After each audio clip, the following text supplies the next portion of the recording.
जय जिनेन्द्र। जय जिनेन्द्र। जय जिनेन्द्र। कल कल कल के क्लास में जो टॉपिक चला था, कोई क्वेश्चन है उसमें? कल तो बहुत अच्छा मनो जीना माणम सज्जाई हुई है ना।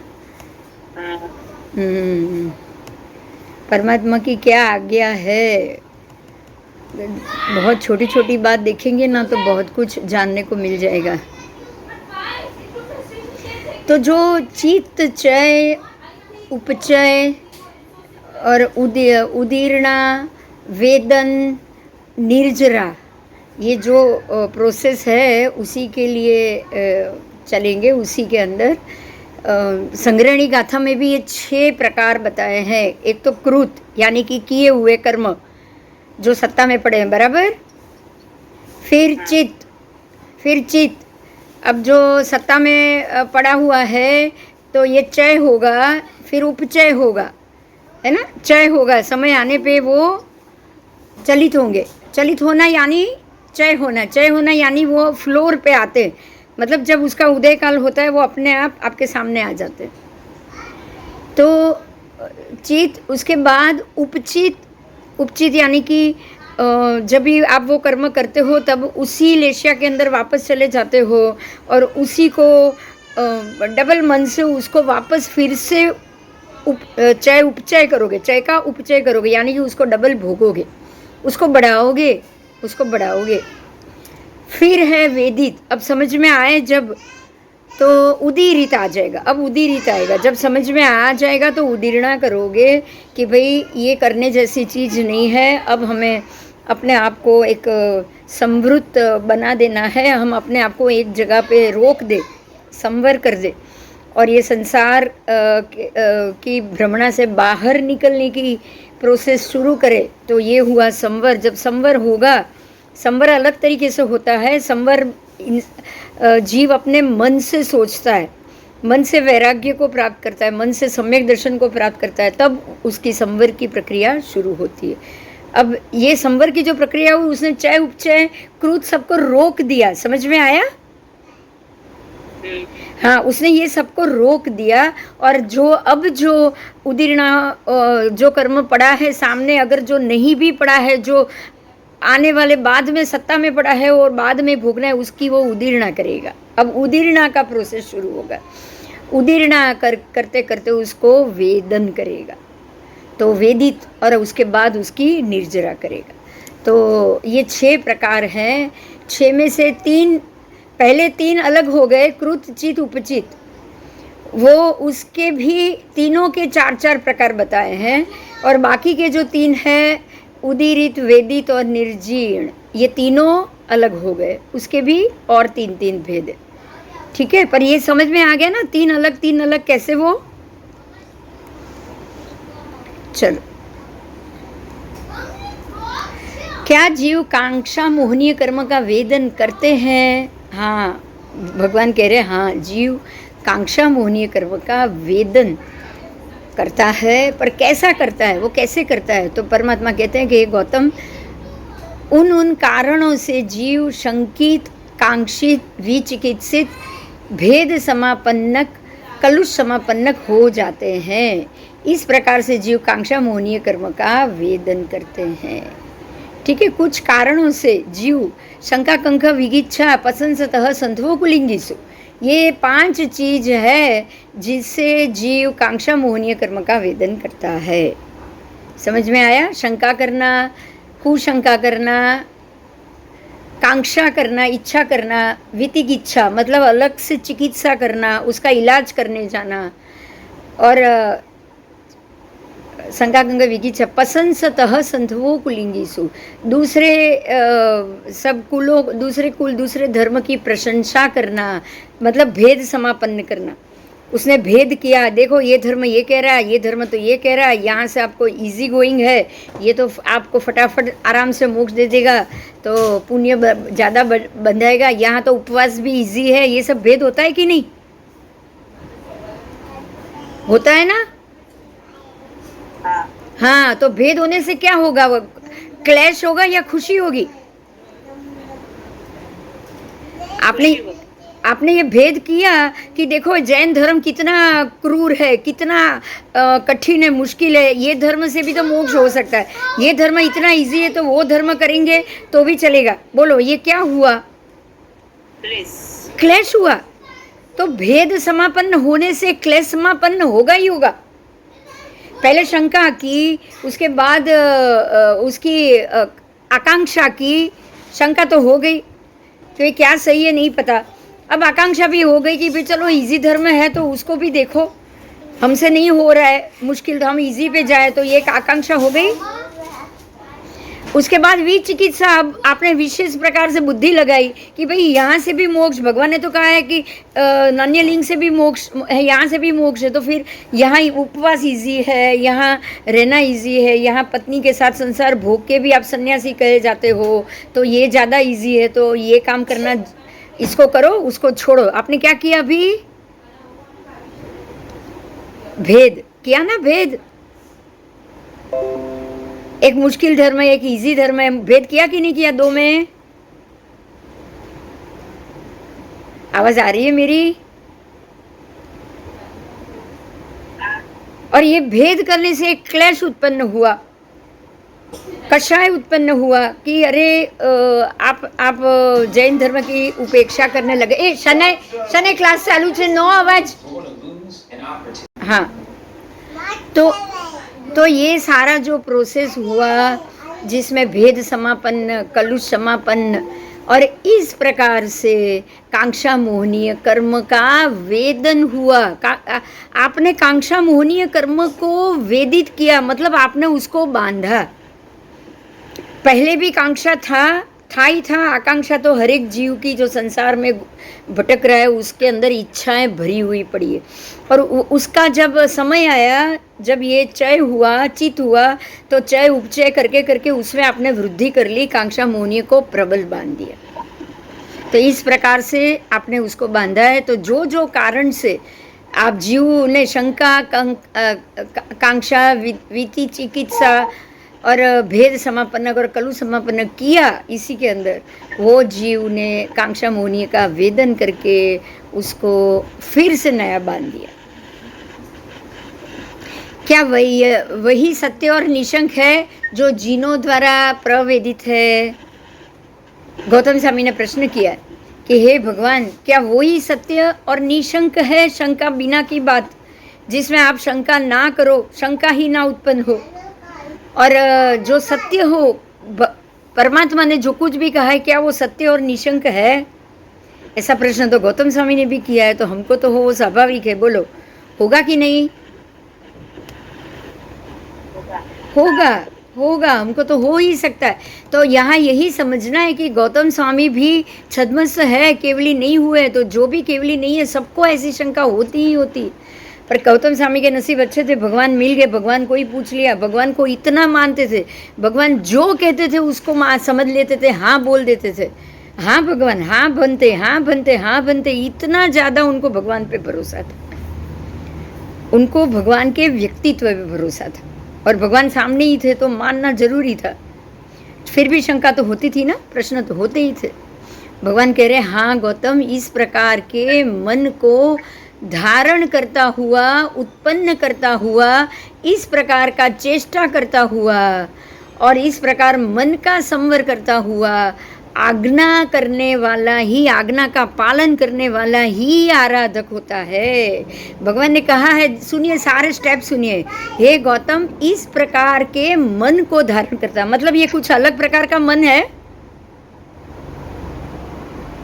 बोलो, इस प्रकार के मन को जो धारण करे वो आराधक।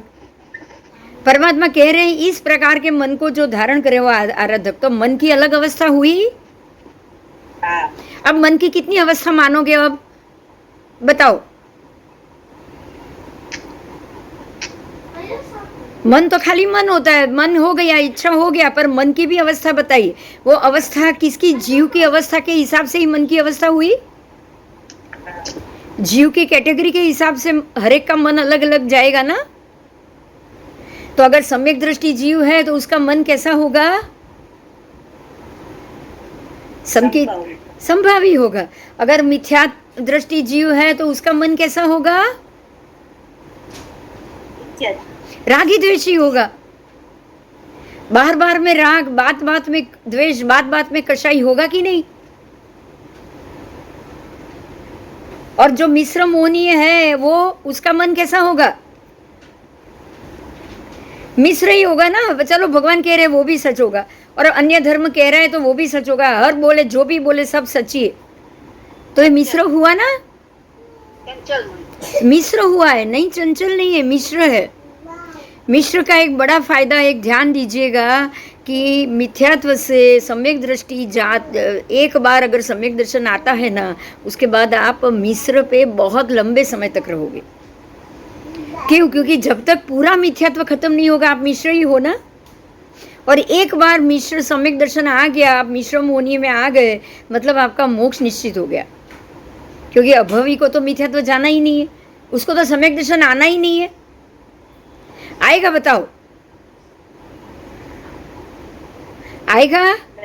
नहीं, नहीं। तो एक बार आप मिश्र में आ गए तो अच्छा हुआ है ना। अब आपका आप अर्धपुद्गल परावर्त में तो प्रवेश कर गए कि नहीं? किया कि नहीं किया? हाँ, आप मिश्र में हो, आप अभी अर्धपुद्गल में आ गए। ठीक है?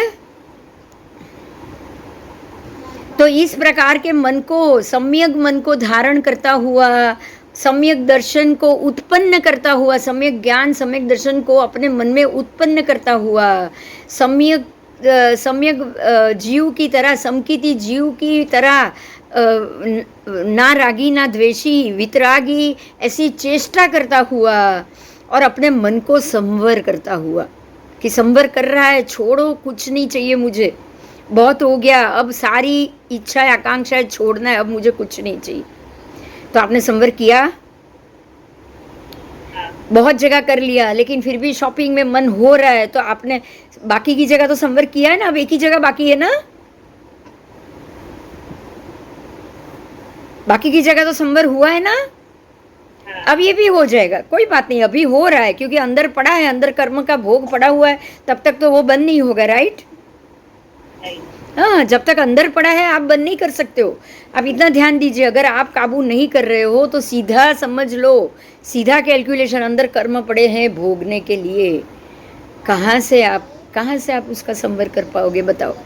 कर्म अंदर सत्ता में ही पड़े हैं, उदय में आना बाकी है, तो आपसे संवर होगा क्या? नहीं। मेरे अंदर कीचड़ जमा है, मैं कैसे सम्यक दर्शन का आगे का संवर कर पाऊंगी? बताओ, है ना?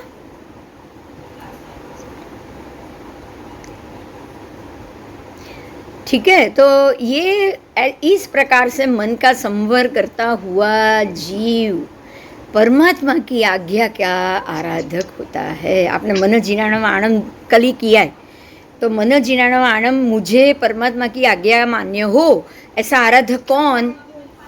कोई बोलेगा? अभी अभी हुआ है, कौन ऐसा आराधक जीव? कौन? हमारा कौन सी समकीति, अपने मन को सम्यक दर्शन मन में धारण करता हुआ, वितराग दशा धारण करता हुआ, ठीक है, राग द्वेष जिनके हल्के पड़ गए हो, इस प्रकार की सम्यक दर्शनी जीव, सम्यक चारित्री जीव, उस प्रकार की कांक्षा छोड़ने की चेष्टा करता हुआ। बराबर? बराबर, ठीक है। और मन को संवर करता हुआ, ચાલ સે, ફાવશે, ગમશે, ભાવશે, નથી જોઈતું, આ બધું શું છે? મન, આ બધા સંવરના ભાવ છે. કોના ભાવ છે? આ બધા સંવરના ગુણ છે. જે વ્યક્તિ એમ કે હા ચાલશે, જે ખાવાનું છે થાળીમાં ઠંડુ છે ચાલશે, મોઢામાંથી ચાલશે નીકળવું જોઈએ, પછી આંબીલ કરવા બેઠા છે, આંબીલી રસોઈ આંબીલ કરે છે, પણ કે ખીચું ગરમ નથી, ધમાલ કરી નાખો તમે. ખીચું કેમ ગરમ નથી? મને ગરમ ગરમ ખીચું જોઈએ. સમજાય છે મારી વાત? આ સમજાય છે? હા, સંવર નથી, આ સંવર નથી. ખીચું નથી, ખતમ થઈ ગયું, ખતમ કેવી રીતે થાય? નવું બનાવો, હમણાં બનાવો. સમજાય છે? સંવર જ નથી, એ નહીં ચાલે. બધું ચાલશે, સંવર નહીં ચાલે. સંવર જોઈશે. સંવરનો અર્થ જ છે કાબુ. જાતને ચલાવો, ભગાવો. મને ગમશે, મને ચાલશે, મને મને મને ગમી રહ્યું છે, હું ખુશ છું, બસ. બરાબર? મને નથી જોઈતું. समझाए छे? क्या अब नया है अस्ति नास्ति पद? अब नया क्वेश्चन आया है, बोलो. ये समझ में आ गया ना मनोज जी? मैडम कोई बाकी नहीं है ना क्वेश्चन? अभी हम अस्ति नास्ति पद पे जाएंगे. अस्ति नास्ति पद. हे भंते, क्या अस्तित्व अस्तित्व में परिणत होता है? समझाए? उत्पाद ध्रुव पर्याय, ध्रुव को छोड़ दिया, उत्पाद पर्याय में परिणत होता है. नास्तित्व नास्तित्व में परिणत होता है. मतलब अस्ति अस्ति में जाएगा, नास्ति नास्ति में जाएगा.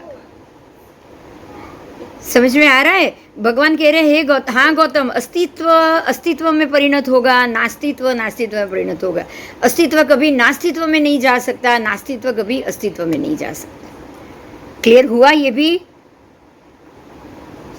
भी वही है, समकीति मिथ्यात्वी. बहुत बहुत सिंपल बात है, लेकिन हर एक अलग अलग शब्द से क्वेश्चन होता है, हमको नहीं पता.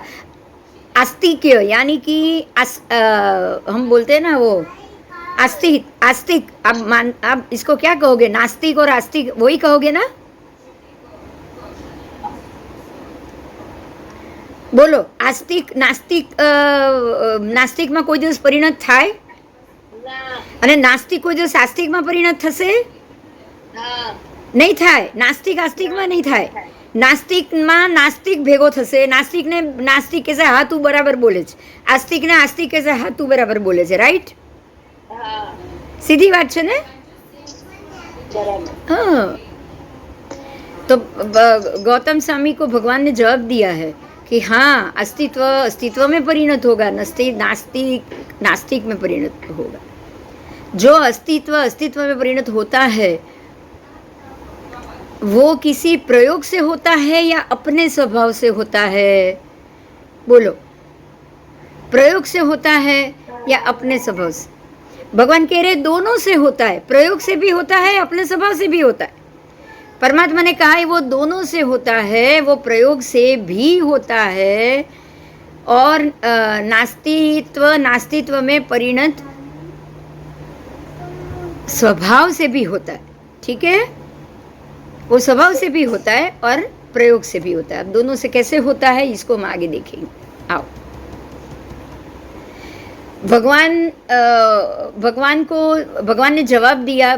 अरे गौतम स्वामी ने प्रश्न किया जैसे तुम्हारा अस्तित्व अस्तित्व में परिणत होता है वैसे ही क्या तुम्हारा नास्तित्व नास्तित्व में परिणत होता है?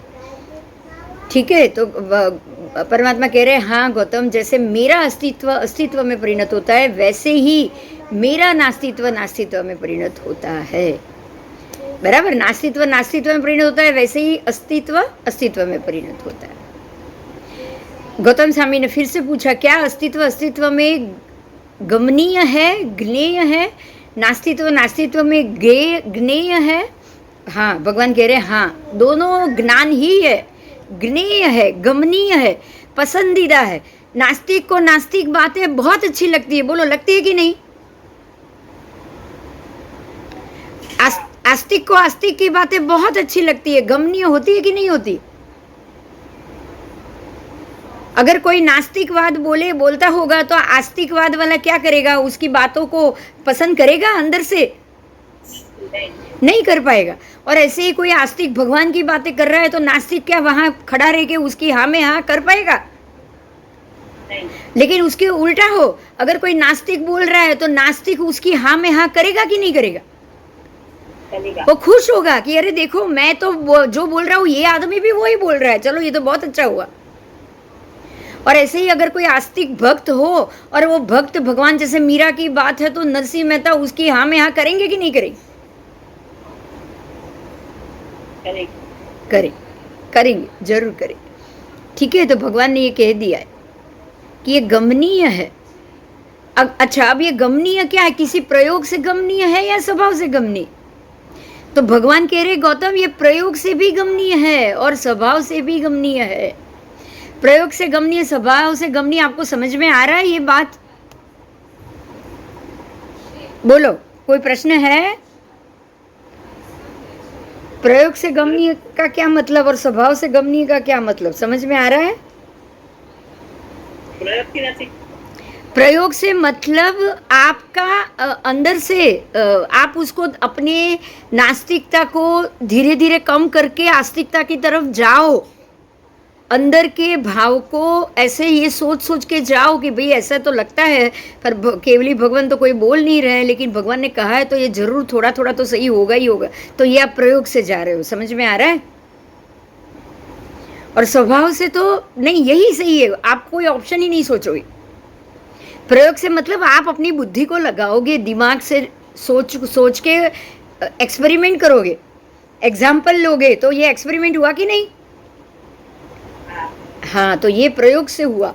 आप अपनी बुद्धि लगाओ, सोचो, दो लोगों से पूछो, सवाल करो, सवाल के जवाब सुन के आप उस तरफ जाओ। तो ये प्रयोग हुआ कि नहीं हुआ आपके अपने ऊपर? हुआ हुआ। अगर आपको पता हो आपने कोई सहेली या अपना बच्चा या घर का आपको पता है कि ये टोटल नास्तिकवाद की तरफ है, तो आप उसको धीरे धीरे समझाओ। तो ये प्रयोग ही हुआ कि नहीं? बोलो। वो स्वभाव से तो नास्तिक में है ही, लेकिन आप प्रयोग से उसको यहाँ इस तरफ लाने की कोशिश कर रहे हो कि नहीं कर रहे हो? देखो मैं एग्जाम्पल दे रही हूँ, बहुत अच्छा। आपको पता है मरीचि के भाव में कपिल मिला मरीचि को। जैसे ही उसने कहा कि भाई आप धर्म कर रहे हो, आप वो तो वहां धर्म है तो आप भी तो धर्म ही कर रहे हो ना, आप थोड़ी धर्म नहीं कर रहे हो, ऐसा है क्यों? वो नास्तिक को नास्तिक मिला था तभी ये हुआ ना। अगर वो खुद आस्तिक होता तो सीधे ये इतनी बात से ही भगवान के पास नहीं चला जाता, वो इधर रहता ही नहीं अगर वो स्वभाव से आस्तिक होता तो। समझ में आया? तो ये नास्तिक का परिणाम नास्तिक से हुआ था ना तब। हाँ हुआ था, मिथ्यात्व का परिणाम मिथ्यात्व से हुआ ही था। ठीक है, क्योंकि वो उसको वही पसंद आया ना, वो भी मिथ्यात्व था ये भी मिथ्यात्व था, तो उसको वही पसंद आया। सम्यक दर्शन चला गया, ये मिश्रम होनीय में थे, ये दोनों मिश्रम होनीय में थे, तो हो गया ना फिर दोनों का मेल। तो ये हुआ प्रयोग से, इसको कहा जाएगा प्रयोग से। बराबर समझ में आ गया? आ गया सबको?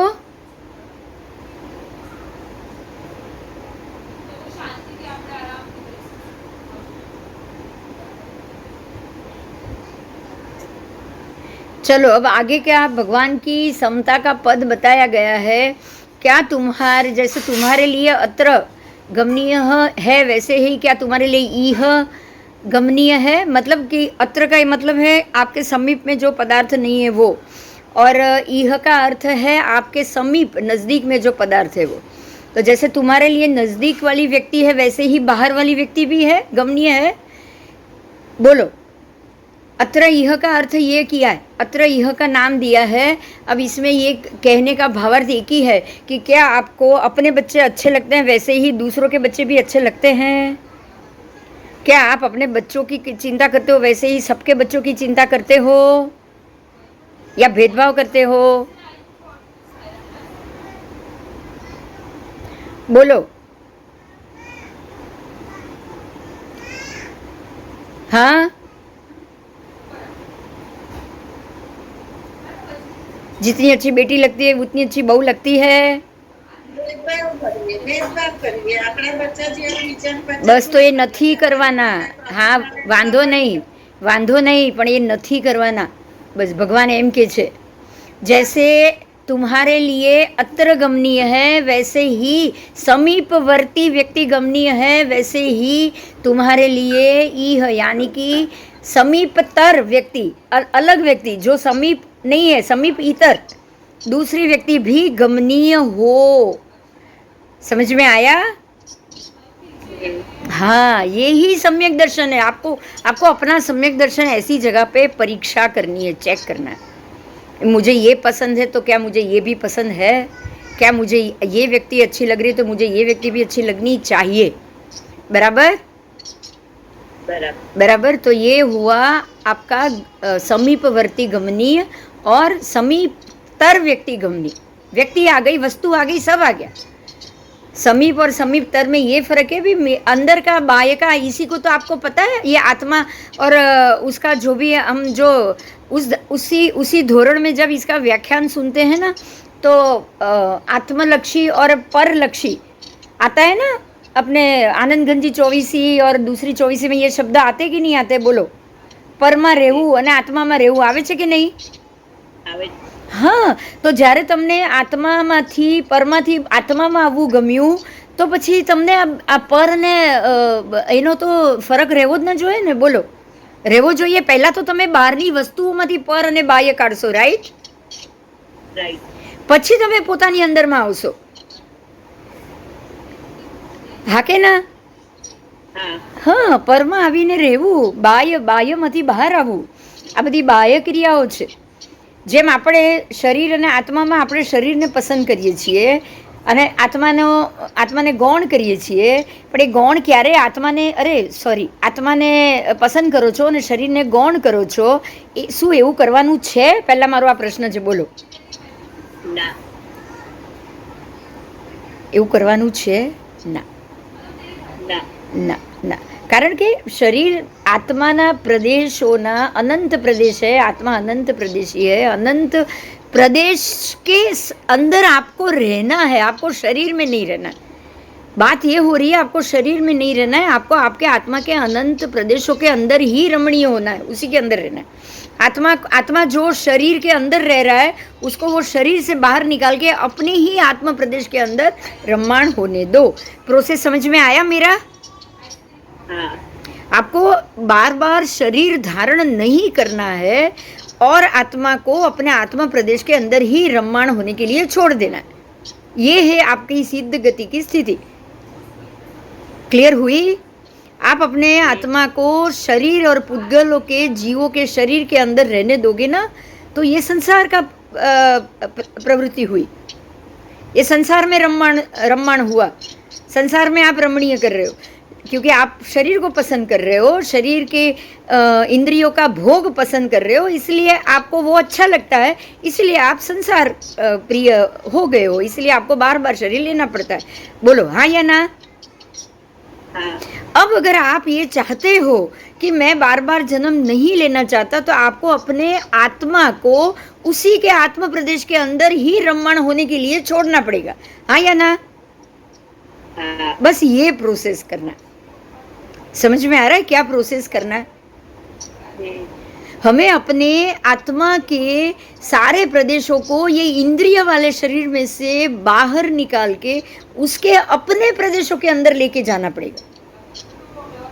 इसीलिए पर से बाहर आओ और आत्मलक्षी बनो. ये आप बार बार आनंद गंजी 24 या फिर दूसरी कौन सी 24 है, मुझे नाम नहीं याद आ रहा है, देवचंद्र 24.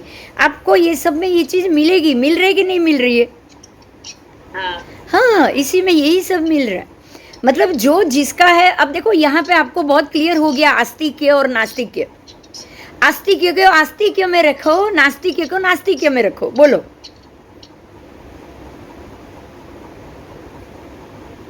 हाँ, आस्तिक्य को नास्तिक्य में नहीं जाना है. आस्तिक्य कौन है? आपकी आत्मा और उसके प्रदेश. आपको आत्मा और उसके प्रदेशों को आपको शरीर और उसके प्रदेश में नहीं लेके जाना है. और शरीर और उसके प्रदेशों में को शरीर और उसके प्रदेशों में ही रखो. आप एक इंद्रिय को एक इंद्रिय में जाने दो, बे इंद्रिय को बे इंद्रिय में जाने दो. अब का है, तेऊ का है, वायु का है, जिससे ये शरीर बना है ना, पुद्गलस्थी का है, उसको सबको उसी में जाने दो. आत्मा प्रदेशों को उसमें से बाहर निकाल दो. बोलो, कुछ भी गलत है क्या? नहीं.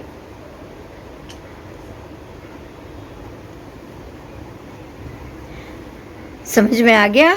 गमनीय समझ में आ गया? आत्मा को क्या अच्छा लगेगा, क्या गमनीय लगेगा? अपने ही प्रदेशों के अंदर जाकर बैठ जाना अच्छा लगेगा कि नहीं? हाँ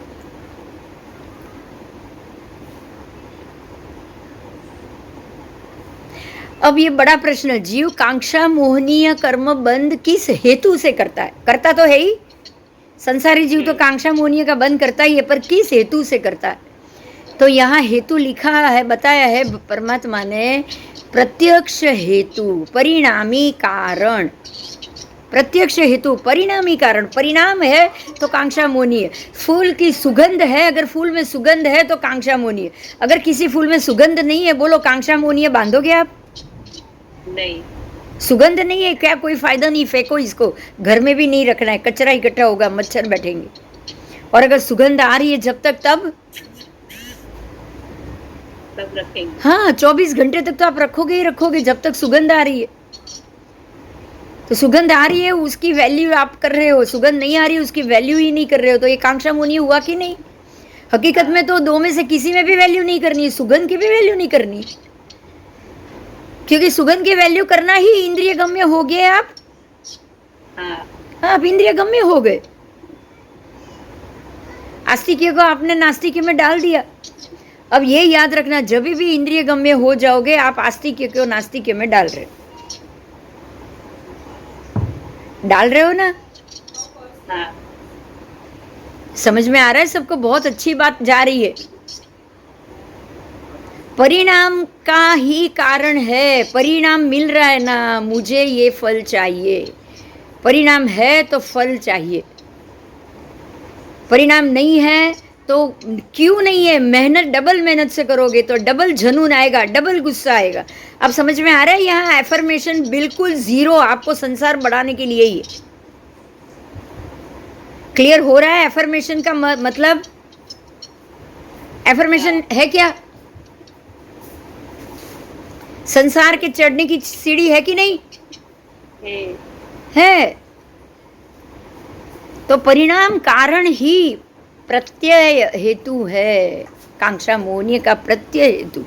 परिणाम मिल रहा है ना, दौड़ोगे आप, भागोगे, ठीक है। और प्रमाद और निमित्त हेतु योग, देखो परिणाम कारण है, वही हो गए प्रमाद। तो आप प्रमाद में चले गए, आपने अपने इंद्रियों को यहाँ से निकल के यहाँ डाल दिया। आप ऐसे तो कार्यरत हुए हो, पर क्या कार्यरत होना है आपको?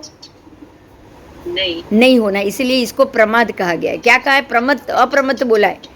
अप्रमत्त नहीं हो आप ध्यान से भटक गए, आप मोक्ष के ध्यान से भटक गए, तो प्रमादी हुए कि नहीं हुए, प्रमत्त हुए कि नहीं? हाँ। प्रमाद का मतलब आलस नहीं है, प्रमाद का मतलब है कि आप बिल्कुल अपने ध्यान से भटक गए, अपने मार्ग से भटक गए, मोक्ष मार्ग से हटके आपने संसार की तरफ वापस चले गए परिणाम के कारण।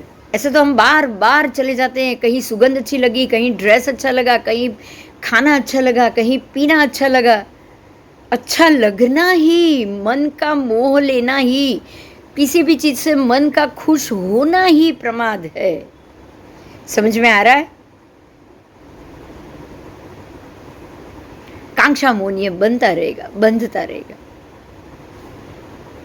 ठीक है। तो ये कारण हेतु है प्रमाद, और निमित्त हेतु क्या है? निमित्त हेतु है योग, मनोयोग, वचन योग, काय योग। ये तीनों निमित्त हेतु, ये उसमें निमित्त बन जाते कि नहीं बताओ?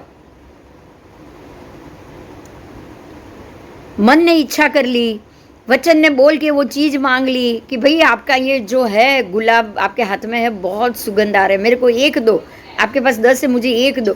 आप एक लोगे और सीधा सूंघोगे, खुश होगे, उसकी तरबतर सुगंध से आपकी दिमाग सब फ्रेश हो जाएगा। होगा कि नहीं होगा? होगा। तो मन वचन काया, तीनों का योग आया कि नहीं? खाली इतनी क्रिया में ही। कोई सुगंध अच्छी लग गई, फूल उससे ले लिया, आपने सूंघ लिया, कुछ मिनट के लिए खुश हो गए, और बाद में फूल कचरे में फेंक दिया। ये पूरी प्रक्रिया में क्या हुआ? कांक्षा मोहनीय कर्म बंध। क्या हुआ? कांक्षा मोहनीय कर्म। और ऐसी कितनी क्रियाओं में हम ये काम करेंगे बताओ? बहुत सारी। बराबर। तो ये हेतु है। हेतु क्या है? पहला तो है परिणामी कारण, उसके अंदर कुछ तो है, अंदर कोई तो परिणाम है, उस वो चीज के अंदर कोई तो बात अंदर पड़ी हुई है। उसी के लिए आपने मन योग, वचन योग, काय योग भी शुरू कर लिया। अगर उसमें कोई बात ही नहीं होती तो आप कुछ नहीं करते, राइट? राइट। प्रमाद किससे उत्पन्न होता है? प्रमाद योग से उत्पन्न होता है। प्रमाद का अर्थ ही है कि कोई भी चीज का परिणाम लेने की इच्छा, मुझे ये चाहिए, कोई भी फल लेने की इच्छा, वो हुआ प्रमाद।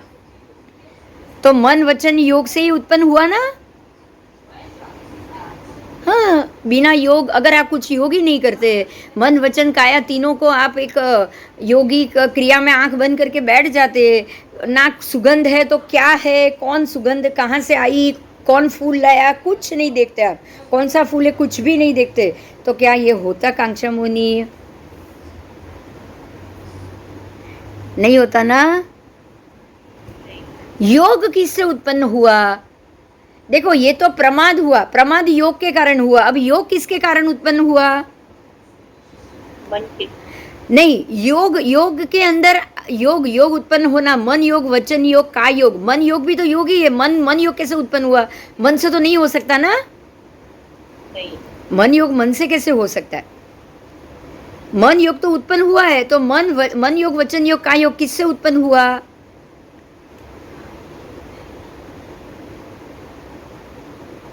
विचार। विचार तो विचार, अच्छा, विचार किससे उत्पन्न हुआ?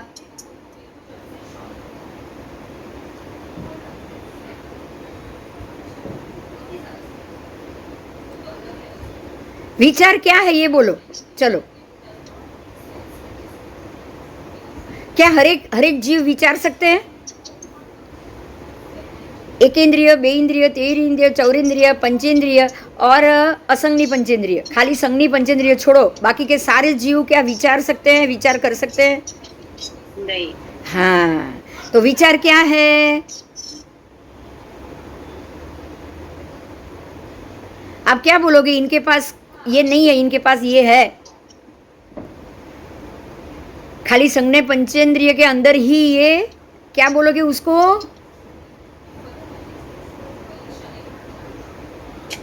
विचार करने की शक्ति। हाँ, शक्ति से हुआ। अगर आप में विचार करने की शक्ति ही नहीं होगी तो मनोयोग, वचन योग, काय योग उत्पन्न भी नहीं हो पाएगा। समझ में आ रहा है? जो अगर आपके अंदर शक्ति पड़ी है वही सोच सकता है। जो इंसान कोमा में पड़ा है वो सोचेगा क्या कि अरे किधर यहाँ चंपा का फूल है, दो मेरे को, बहुत अच्छी सुगंध आ रही है। कोमा में पड़ा हुआ इंसान आपसे बोलेगा? नहीं बोलेगा, क्योंकि उसके अंदर तो विचार करने की शक्ति नहीं है, देखने की, सूंघने की शक्ति नहीं है, बोलने की शक्ति नहीं है, कोई शक्ति ही नहीं है। तो समझ में आ रहा है अभी आपको ये बात? परिणाम से निमित्त खड़ा हुआ, निमित्त हुआ खड़ा आपके मन योग, वचन योग, काय योग के कारण, और मन योग, वचन योग, काय योग उत्पन्न ही हुआ आपकी अंदर की शक्ति के कारण। शक्ति के कारण, शक्ति से ही हुआ ना ये। हाँ, तो शक्ति का मतलब वीर्य हुआ, अंदर पड़ा हुआ वीर्य काम कर रहा है ना। हाँ, तो योग वीर्य से उत्पन्न होते हैं। योग किससे उत्पन्न होते हैं? कितनी बढ़िया बात है, बोलो। प्रमाद किससे उत्पन्न हुआ? परिणाम के कारण। परिणाम किससे उत्पन्न हुआ? निमित्त के कारण। निमित्त कौन बना? मन योग, वचन योग, काय योग। योग किससे उत्पन्न हुआ? प्रमाद के कारण। और प्रमाद किससे उत्पन्न हुआ? अरे सॉरी, प्रमाद किससे उत्पन्न हुआ? योग के कारण। और योग किसके कारण उत्पन्न हुआ? वीर्य के कारण, शक्ति के कारण, वीर्य के कारण। अब ये वीर्य कहाँ उत्पन्न हो रहा है? देखो, बहुत सुंदर बात है। वीर्य कहाँ उत्पन्न हो रहा है? हाँ, આત્મામાં વીર્ય નથી. વીર્ય કોની અંદર છે? આ શક્તિ કોના અંદર છે? આત્મા તો નિર્વીર્ય. સિદ્ધ ભગવાન કોઈ કામ કરશે? આ બધું કરી શકશે? અનંત વીર્ય, પણ આ કામ સર ફૂલ સૂંઘી શકશે? અનંત વીર્ય છે ના, નહીં. ફૂલ સૂંઘી શકશે એ લોકો? બોલો. નહીં નહીં દક્ષા બોલ, સવાલનો જવાબ આપ, બહુ જરૂરી છે.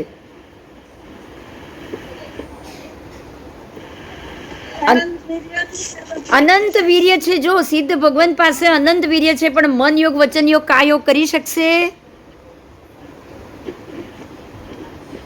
કરી શકશે? નહીં. તો મન યોગ વચન યોગ કા યોગ માટે કોણ જિમ્મેદાર? કોના કારણે, કોની કોની કોની શક્તિથી મન યોગ ઉત્પન્ન થાય છે? પહેલા એ બોલો. ચાલો,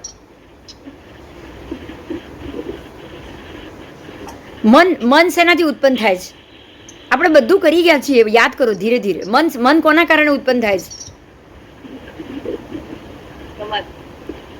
હા, મન કોનું હોય? ચલો, કોની પાસે મન હોય? બહુ સારી વાત. મન કોની પાસે હોય? હા, સંઘની પંચેન્દ્રિય. બરાબર. તો સંઘની પંચેન્દ્રિય જીવની અંદર જ જો મન હોય તો મરણ ના ભાઈ ના. મન સંઘની પંચેન્દ્રિય પાસે જ મન છે. તો આ તાકાત એને કોણે આપી? પંચેન્દ્રિયએ આપી. પંચેન્દ્રિય, પાંચો ઇન્દ્રિયએ આપી. બીજા એકે પાસે છે? ચૌરિન્દ્રિય પાસે છે? આપણે પહેલા કરી ગયા છે, યાદ હો તો. પાંચે ઇન્દ્રિય ભેગા થઈને જ મન ઉત્પન્ન થાય છે. ખબર છે? જીભ, સ્પર્શન, સ્વાદ, પછી ચાખવું, જોવું અને સાંભળવું. જો આ ચાર ઇન્દ્રિય પણ હોય ને તો એની પાસે મન નથી. પાંચ ભેગી થાય એટલે જ મનની ઉત્પત્તિ થાય. આપણે પહેલા કરી ગયા, રાઈટ? હા. તો મનની તાકાત કોની આગળ? મનને ઉત્પન્ન કરવાની તાકાત કોની? શરીરની. શરીર ઇન્દ્રિય વગર બનશે નહીં. બોલો. શરીર પંચેન્દ્રિય શરીર ઇન્દ્રિય વગર બનશે નહીં. સમજાય છે? એટલે વીર્ય ક્યાંથી ઉત્પન્ન થયું? યોગ. મનોયોગ. હવે મનોયોગ, વચન યોગ, કાય યોગ, ત્રણે ત્રણ ક્યાંથી ઉત્પન્ન થયા?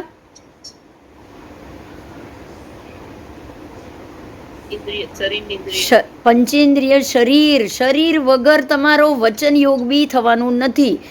આજે દેવ આવીને બાજુમાં ઉભો રહીને કંઈ પણ બોલશે, તમે સાંભળી શકશો નહીં? બોલો. એક ચાર ઇન્દ્રિય જીવ આવીને કંઈ પણ બોલશે, મુમુ કરશે, તમે સમજી શકશો? ના. સમજાય છે? એટલે જે વીર્ય ઉત્પન્ન થાય છે એ શરીરથી ઉત્પન્ન થાય છે. શરીર વગર વીર્ય ઉત્પન્ન થશે? નથી થવાય. શરીર કોના દ્વારા ઉત્પન્ન થાય છે?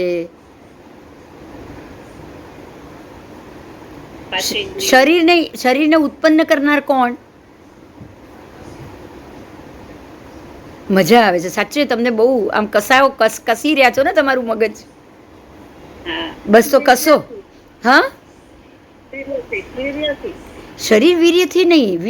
વીર્ય તો એમ ઢગલા પડ્યા હોય કે એનાથી કંઈ થોડું બચ્ચું થઈ જાય છે. શરીર ઉત્પન્ન કરનાર કોણ? જીવ. આ વીર્યમાં પ્રવેશ કોણ કરે છે? જીવાત્મા. શરીર ઉત્પन्न કરવાની તાકાત કોનામાં છે? हाँ, शरीर किससे उत्पन्न होता है? शरीर जीव से उत्पन्न होता है. समझाय છે? સમજાય છે? તો હવે એ વિચારો જો જીવ શરીર ઉત્પન્ન કરે તો જ જીવ એની અંદર ઉત્થાન, બળ, પરાક્રમ, વીર્ય, પુરુષકાર, પરાક્રમ આ બધી વસ્તુઓ આનું અસ્તિત્વ સિદ્ધ થશે ને? બોલો. તમે એમ કહો આત્મા જ નથી. સમજી લો અહીંયા શું સમજાવ્યું છે. જુઓ, આત્મા છે કે નહીં. તમે એમ કહો કે આત્મા છે જ નહીં, આ શરીરમાં આત્મા જીવ જુદો છે જ નહીં, તો એક મરદાની અંદર આ બધું હોવું જોઈએ. પણ મરદામાં આ બધું હોવા છતાં ઊભું થવાનો છે. કોમામાં ગયેલો જીવ પુરુષકાર પરાક્રમ કરવાનો છે, વીર્ય ઉત્થાન કરવાનો છે, કર્મ બળ, મન બળ, વચન બળ, કાય બળ, યોગ બળ કરવાનો છે. મરી ગયેલો કે કોમામાં ગયેલો જીવ ના ના. તો હવે સમજાય છે અહીંયા જીવની પણ જેટલી જરૂર છે ને એટલી જ શરીરની પણ જરૂર છે. સમજાય છે આ વાત? તમે જો ખાલી જીવ શરીર વિના કશું જ નથી કરી શકવાનું. આ વાત સાચી?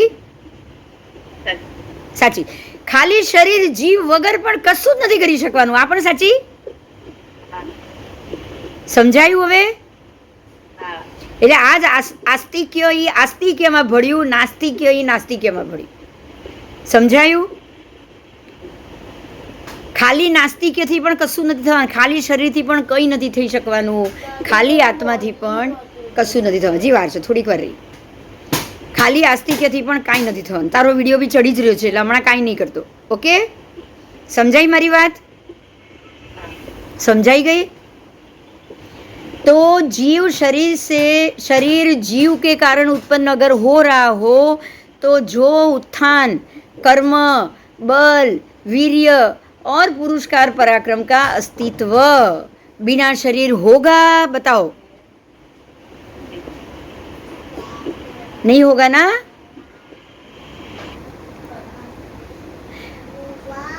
क्लियर है? क्लियर हुआ? ये मुद्दा खत्म हुआ है अभी? कोई प्रश्न है तो बोलो. बिना शरीर जीव कोई योग, एक भी योग नहीं कर सकता. और खाली आत्मा खाली शरीर बिना जीव का भी कोई योग नहीं कर सकता. बोलो, कोई है शंका इसमें? नहीं.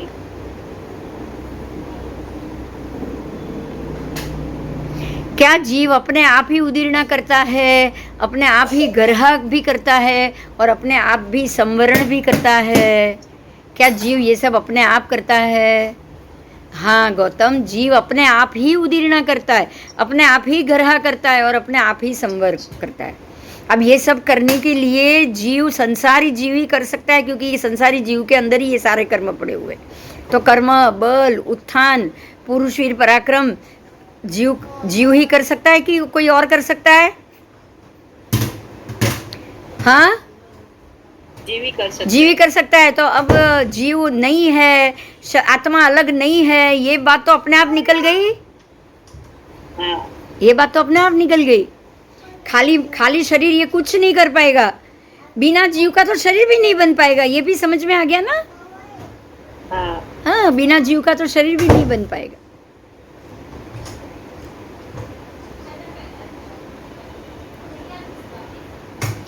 तो जीव अपने आप ही उदीर्णा भी करता है, अपने आप ही गर्ह भी करता है और अपने आप ही संवरण भी करता है. ठीक है?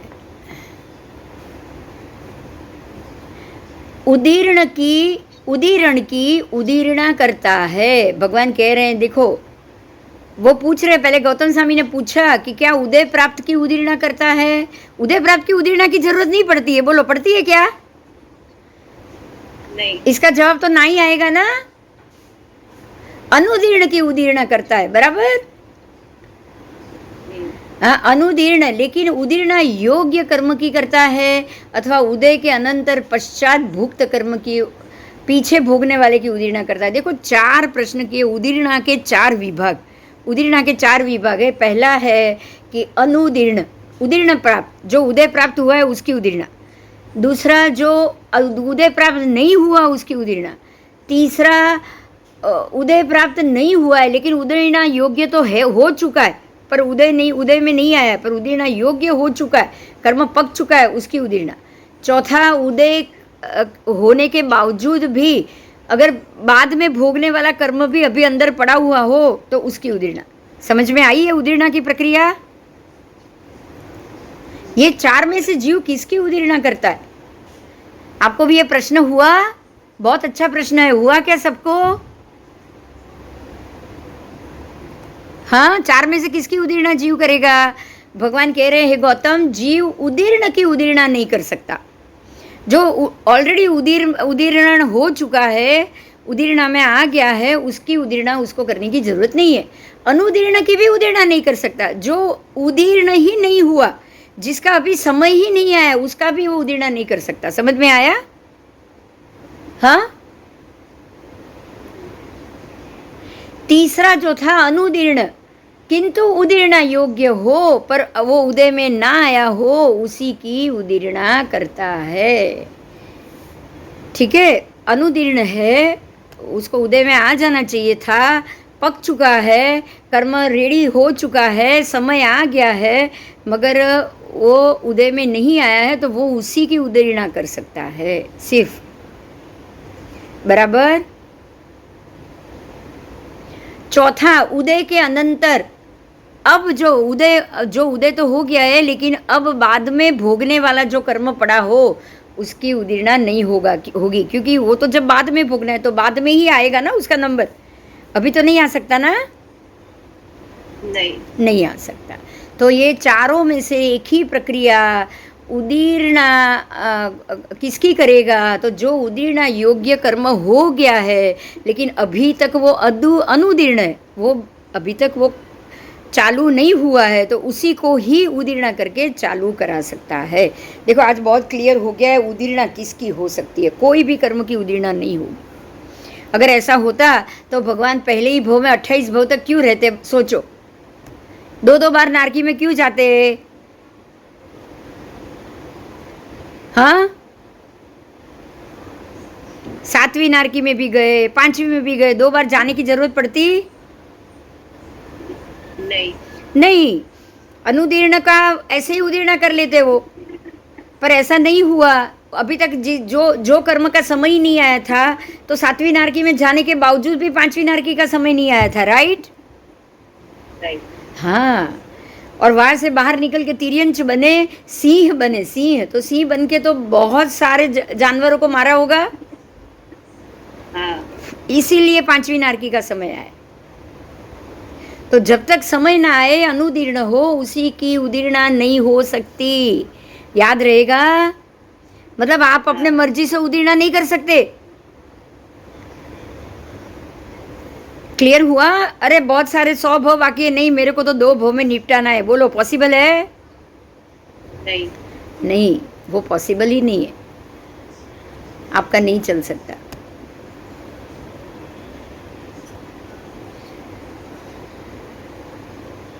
तो जीव अनुदीर्ण, लेकिन उदीर्णा योग्य कर्म की ही उदीर्णा कर सकता है, ये कंफर्म?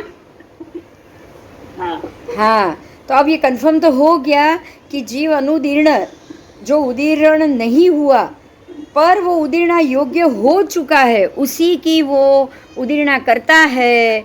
तो कैसे करता है? क्या वो उत्थान कर्म बल वीर्य पुरुषकार पराक्रम से करता है, अथवा अनुत्थान से करता है, अकर्म से करता है, अबल अवीर्य अपुरुषकार पराक्रम से करता है?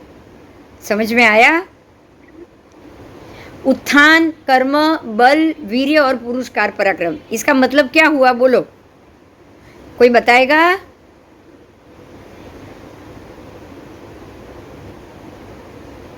हाँ, उत्थान किसका उत्थान करते हो आप? उत्थान मतलब उसको उठाना। अरे वो शांत क्यों पड़ा है? तेरा नंबर आ चुका है, तेरा बस स्टॉप आ गया, कोई आदमी सो गया है, कंडक्टर को पता है कि इसने ये पार्ला की टिकट ली है, तो पार्ला स्टेशन आएगा तो कंडक्टर उठाएगा ना उसको, अरे क्यों सो रहा है, जा तेरा बस स्टॉप आ गया, उतर नीचे, उठाएगा कि नहीं? हाँ, ऐसे उत्थान का मतलब अरे ये अनुदीर्ण है, पर तेरा नंबर हो चुका है, तेरा टाइम आ गया है, तू उठ खड़ा हो जा, तेरा नंबर आ गया है, तू उदीर्ण योग्य हो चुका है, उदीर्ण में आ जा। उसको आपने उठाया तो उत्थान हुआ ना, कर्म का उत्थान किया ना आपने, उसको जगाया कि चल तेरा नंबर आ गया है भाई, अभी तक तू अंदर क्यों बैठा है, चल तेरा नंबर आ गया, तो उत्थान। उसके बाद बल, उत्थान के बाद कर्म, अब कर्म करोगे तो ही वो पूरा होगा ना। उदीर्णा में आ गया, उसका नंबर आ गया, वो चय होना शुरू हो गया, तो अब उसका उपचय करोगे तो ही वो खत्म होगा ना। खत्म करने के लिए भी उपचय तो करना पड़ेगा, दूसरी बार वो कर्म। बराबर। तो अब आया दूसरा, उत्थान करने के बाद कर्म, अब उसके अंदर बल भी डालना पड़ेगा, मनोबल, वचन बल, काय बल, बल कितने होते हैं? 3 3। मनोबल, वचन बल, काय। मन बल, वचन बल, काय बल। मन बल के बगैर तो आप किससे उदीर्णा होगी नहीं। एकेंद्रिय बेन से लेके चतुर्थ तक तो कोई उदीर्णा ही नहीं कर सकता, बराबर। बराबर। खाली संज्ञी पंचेंद्रिय उदीर्णा कर सकेगा, मन बल के बगैर तो उदीर्णा कहाँ से होगा, बोलो। तो ये तीनों बल काम में आएंगे, अभी तीनों बल का उपयोग होगा। उसके बाद वीर्य मतलब शक्ति, अब इसको खत्म करना है, वेदन करके निर्जरित करना है। तो उसमें भी आपको वीर्य पराक्रम चाहिए कि नहीं, शक्ति चाहिए कि नहीं चाहिए। मोहनीय कर्म का उदय है, अब बढ़ाना नहीं है, उसको घटाना है, मुझे खत्म करना है, कोई कषाय नहीं लगाना है अंदर।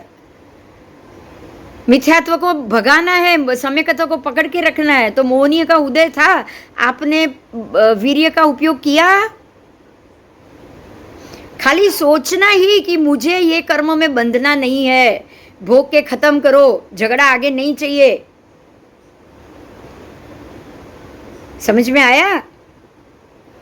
खाली इतना सोचना ही आपने वीर्य डाल दिया अंदर।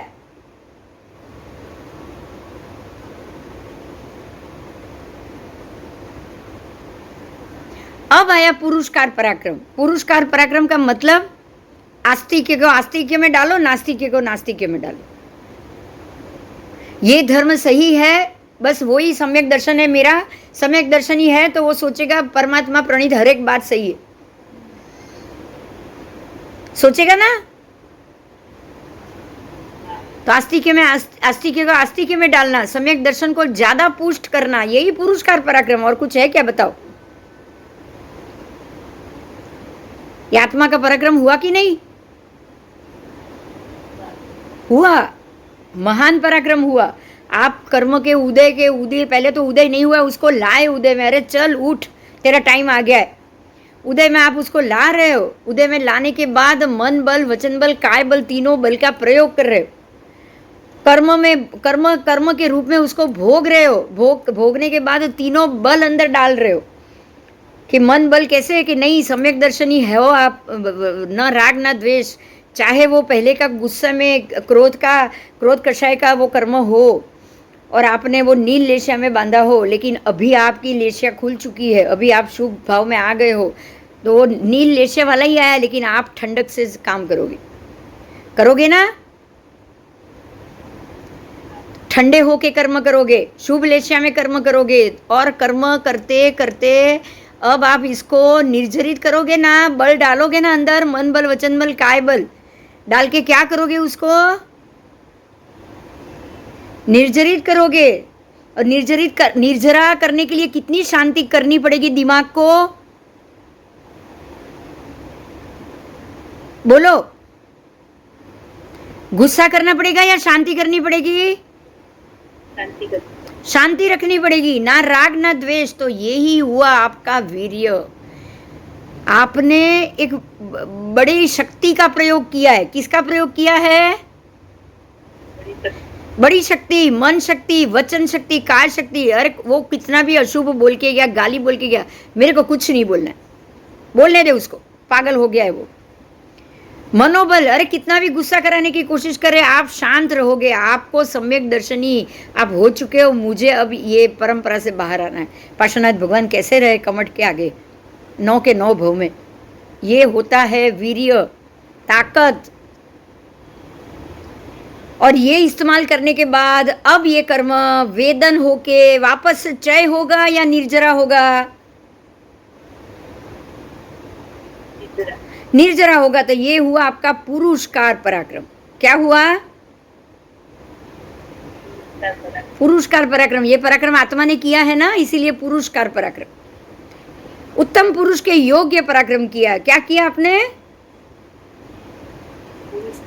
उत्तम पुरुष के योग्य किया है, इसलिए उसको पुरुषकार पराक्रम कहा जाता है।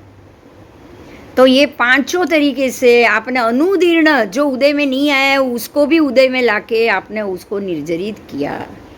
ये इसका पूरा प्रोसेस जो है ये 5 चीज से हुआ।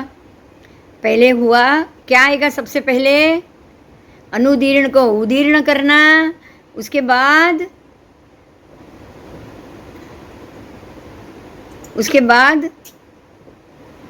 कर्म, फिर बल, बल, है ना, उसके बाद वीर्य, उसके बाद पुरुषकार पराक्रम। हुआ कि नहीं? उत्थान, उत्थान उसको उदीर्ण में लाए, उत्थान, कर्म, बल, वीर्य, पुरुषकार पराक्रम। समझ में आ गया? हाँ, अब ये 5 चीज नहीं करोगे ना, पांचों प्रक्रिया, तब तक आप निर्जरित नहीं हो पाओगे कर्मों से। मतलब ऐसी स्थिति में शांत होना अत्यंत आवश्यक है। समझ में आ रहा है?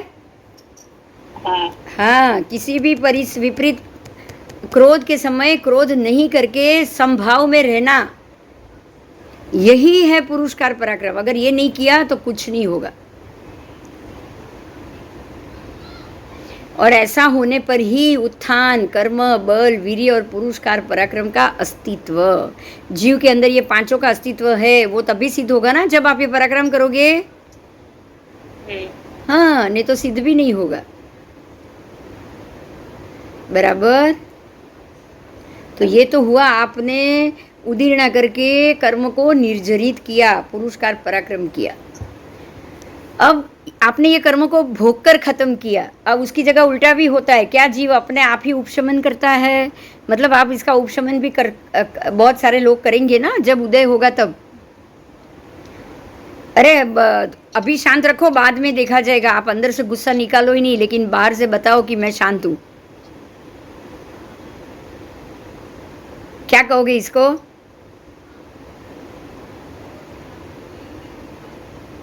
हाँ, बाहर से शांत हुए नहीं, अंदर से बताओगे आप शांत हो। क्या कहोगे इसको? इसका क्या नाम है? दंभ। इसका नाम ही दंभ है। इसका नाम ही दंभ है। इसका नाम ही मिथ्यात्व है। इसका नाम ही मतलब हम बोलेंगे कि माया है कि नहीं?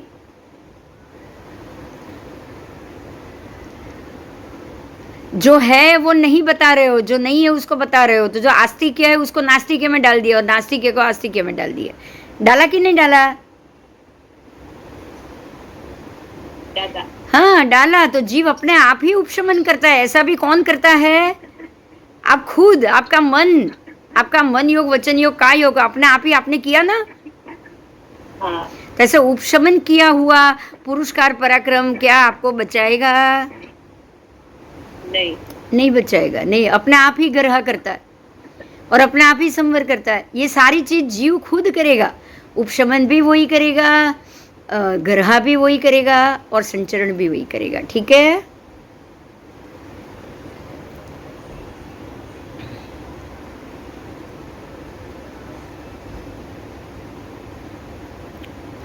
तो अब ये नए क्वेश्चन पूछे, क्या भगवान है भगवान, क्या जीव उदीर्ण कर्म का उपशमन करता है, अनुदीर्ण का करता है? वो जो 4 पहले थी ना वही अनुदीर्ण, लेकिन उदीर्ण योग्य का उपशमन करता है, अथवा उदय के वक्त का बाद में भोगने वाले कर्म का करता है, उदय के बाद।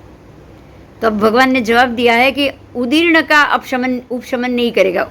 उदीर्ण का तो वो वेदन ही नहीं होगा तो उपशमन कैसे हो पाएगा? समझ में आया? हाँ हाँ, बराबर। उदीर्ण का उपशमन नहीं करता है। उदीर्ण, जो उदीर्ण हो चुका है तब वो उपशमन नहीं कर पाएगा। उपशमन किसका होगा? अभी तक जो हुआ नहीं है उसको आप लाके उसको सीधा मतलब इसको कैसे कह सकते हैं कि अगर कोई मेहमान घर पे आ जाए तब आप अपने घर अचानक आ जाए तो घर अपना व्यवस्थित है वो बताने की कोशिश करो तो भी होगा? नहीं होगा। लेकिन अगर मेहमान अभी तक आए नहीं, आने वाले हो, तब आप सारा उपशमन कर सकते हो घर में व्यवस्थित।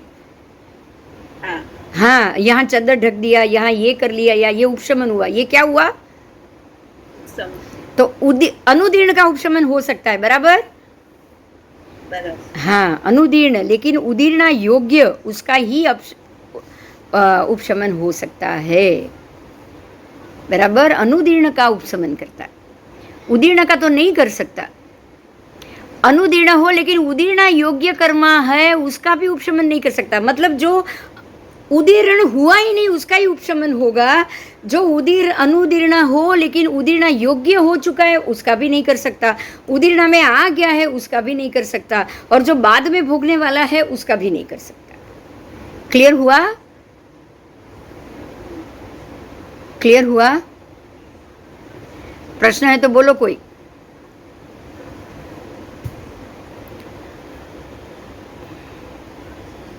उदय में आ गया, पश्चात क्रोध नया बंध गया, सत्ता में चला गया, उसका वो उपशमन नहीं कर पाएगा। बराबर?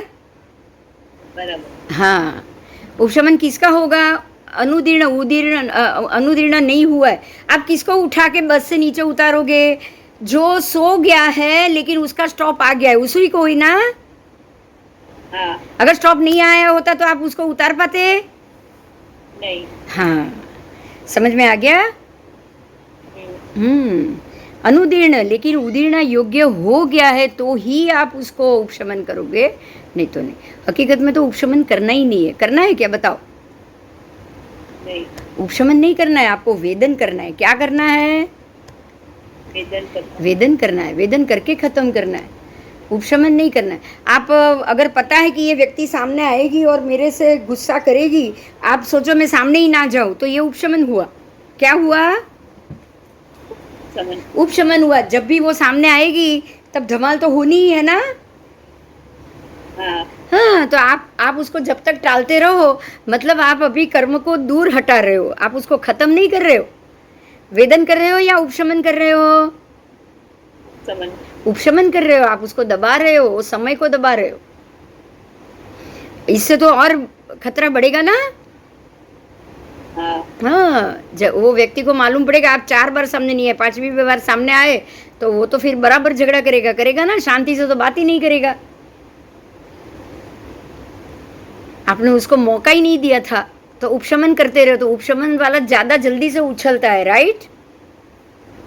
इसीलिए उपशम गुण स्थान से जीव नीचे दूसरे गुण स्थान में आ जाता है। सोचो आप, 11वें गुण स्थान से जीव नीचे दूसरे, पहले में मिथ्यात्व में चला जाता है। बोलो, उपशमन या उपशम करना चाहिए? नहीं, कभी नहीं करना चाहिए। भोग के खत्म करो, डरो मत, जो सामने आए उसको फेस करके खत्म करो। बराबर?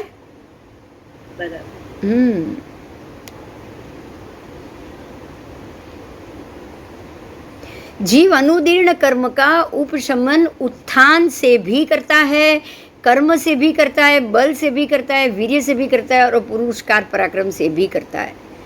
ठीक है? लेकिन अनुदीर्ण कर्म का अगर वो अनुत्थान करेगा, अकर्मी रहेगा, अबल रहेगा, अवीर्य रहेगा, अपुरुषकार पराक्रम करेगा, तो वो उसको खत्म नहीं कर सकता। जो मैंने अभी थोड़ी देर पहले आपको बताया, वही चीज आई ना। हाँ, आप उपशमन करोगे तो कुछ नहीं हो पाएगा, सामने ही नहीं जाओगे तो कुछ भी खत्म होगा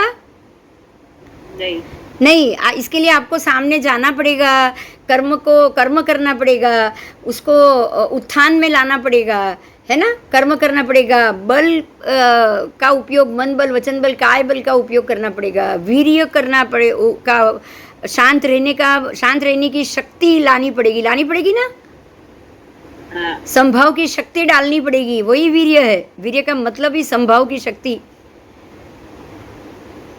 शक्ति पूर्वक संभाव में रहना पड़ेगा, और पुरुषकार पराक्रम करना पड़ेगा, उसको निर्जरित करना, वही पुरुषकार पराक्रम।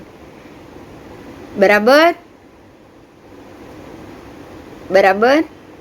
तो किया तो ही ये हुआ आपका निर्जरा, अगर ये नहीं किया तो उपशमन ही होगा ना।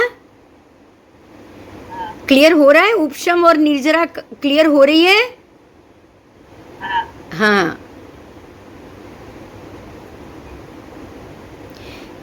क्या जीव अपने आप ही वेदन करता है, अपने आप ही ग्रह करता है? भगवान कह रहे हैं हाँ, जीव अपने आप ही वेदन करता है और अपने आप ही ग्रह करता है। गर्हा या गरिहामी मतलब कि वो कर्म को निर्जरित करना है, वेदन करने के बाद निर्जरा करना है, वही गर्हा हुआ। समझ में आया?